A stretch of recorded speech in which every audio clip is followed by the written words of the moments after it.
if I get too focused into this goal, into this like purpose, I have the tendencies to make it into a shrine, into an idol worship situation. And that is not how you're going to achieve your goals. In fact, if you do go that way, you'll see that there is a lot of strain to achieve those goals. Hi guys, welcome back to another video. Thank you so much for being here.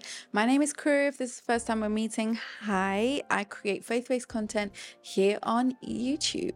So today's video is all about how I achieve my goals as a Christian. Yes, there are different things that I do as a believer versus those that are in the world trying to achieve their goals. And let's get into it without further ado. So number one, what I do is I have CEO meetings. I recognize that everything that I'm given as a purpose, as a destiny, is not because I have designed it, but simply because I'm walking in the plan that was already set out for me before I was even planted in my mother's womb. So no, my parents didn't get to dictate what I would do. They only got to guide and direct and instruct me on how I do what I was destined to do. Do you see what I'm saying? Because nobody gives me purpose other than the Lord. And same for you, sis. Nobody can give you purpose other than the Lord. It's the Lord that created that plan for you, as we read in Jeremiah 29.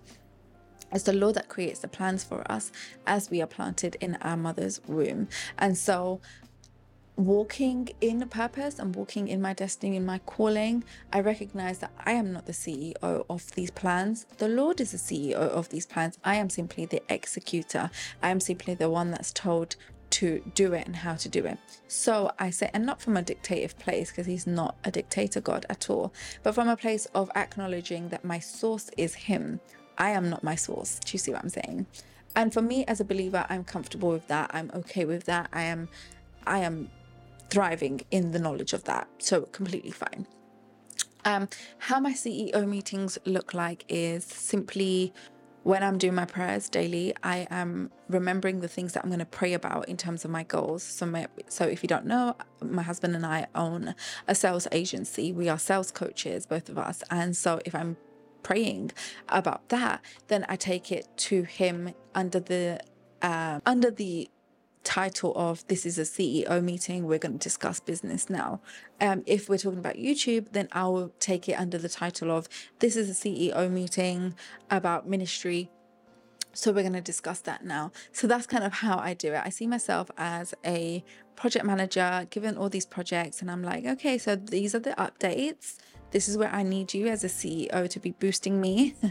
So that's kind of how I've been doing it, and it's fun, and it breaks up the prayer points so effectively as well, because I'm like, okay, cool, now this is what we're concentrating on, this is our focus. Number two is don't make it an idol. Simple.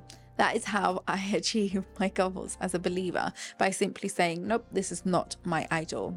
You are the God I worship. This is not. This is simply just a means or a mode of glorifying you, however that looks. And that has been something that's changed the game for me, because I am a go-getter.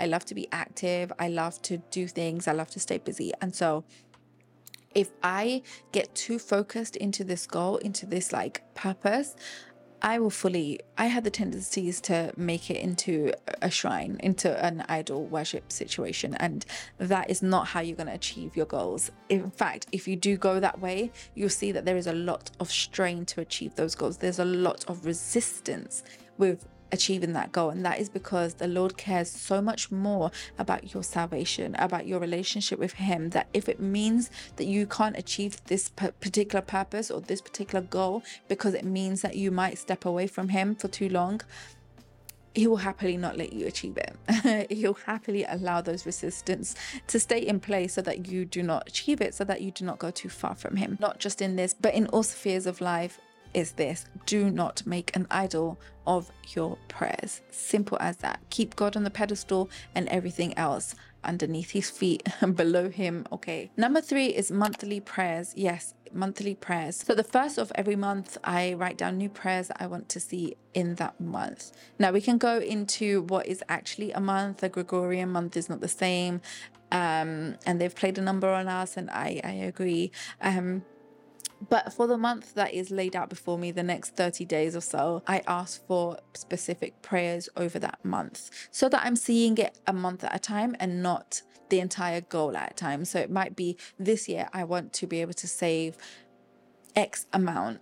As opposed to seeing that as a whole year, I'm saying, okay, this month, this is what we're going to achieve. This month, this is what I want to see spiritually. This month, this is what I want to do regarding this, etc., etc. That is one of the ways that I'm able to achieve my goals as a believer, by simply taking it to the Lord in prayer, systematically and strategically, as to what I want to see in the next coming 30 days or so, like I said. So that will be my 3 tips for you on how you can achieve your goals as a believer. Just checking it's still recording. So I will see in the comment section down below, as always, oh, itchy nose, because I want to know what are some of the things that you do that keeps you in line with your goals as a believer. I want to learn from you, just like I hope that you have learned from this video. Let me know. So I'll see you in the comment section down below, and I'll also see you in the next video. Bye. Mwah. Love you.